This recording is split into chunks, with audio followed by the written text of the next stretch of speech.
দেখুন একটি ছবি আমি জেনারেট করেছি। আপনিও সেম ধরনের ছবি জেনারেট করতে পারবেন আপনার হাতে থাকা মোবাইল ফোন সেটটি দিয়ে। এই ধরনের ছবি বর্তমানে ট্রেন্ড চলছে।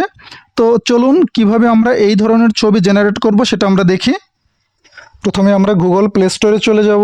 প্লে স্টোরে গিয়ে সার্চ বারে লিখব জেমিনি। জেমিনি লিখে সার্চ করব। জেমিনি লিখে সার্চ করার পরে জেমিনি অ্যাপসটি দেখা যাবে। এখান থেকে জেমিনি অ্যাপসটি ইনস্টল করে নেবেন। আমি ইনস্টল করে নিয়েছি, দেন এখান থেকে ওপেন করে নেব। ওপেনে ক্লিক করলাম।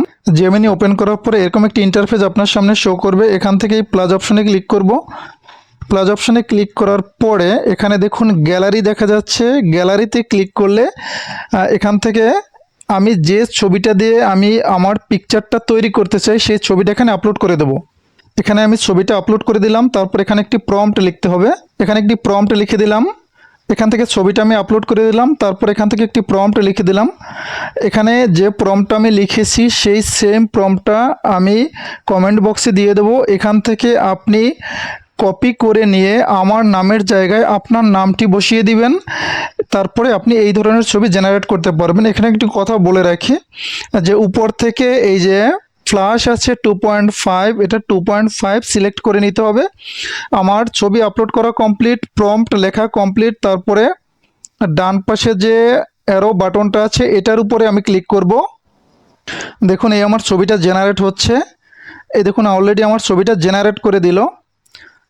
এই যে দেখুন কত চমৎকার 100% কনসিস্টেন্সি, 100% চেহারার মিল রেখে সে আমাকে ছবিটা তৈরি করে দিল। এরপরে আমি এটাকে ডাউনলোড করার জন্য ছবির উপরে ক্লিক করব। ছবির উপরে ক্লিক করার পরে উপরে ডান পাশে ডাউনলোড অপশনটা দেখা যাচ্ছে। এই ডাউনলোড অপশনে ক্লিক করলে এটা অটোমেটিক আমার গ্যালারিতে জমা হয়ে যাবে। তো বন্ধুরা এভাবে আপনারা এইরকম একটি সুন্দর প্রম্পট থেকে আপনারা এরকম একটি সুন্দর ছবি জেনারেট করতে পারবেন। এরপর আমি গ্যালারিতে চলে যাব। গ্যালারিতে গিয়ে দেখব যে ছবিটা কীরকম তৈরি হলো। দেখুন কত চমৎকারভাবে সে আমাকে ছবিটা তৈরি করে দিল। তো বন্ধুরা এই ছিল আজকের ভিডিওটা কেমন লাগলো অবশ্যই কমেন্টস করে জানাবেন এবং এতক্ষণ ভিডিওটা দেখার জন্য সবাইকে ধন্যবাদ।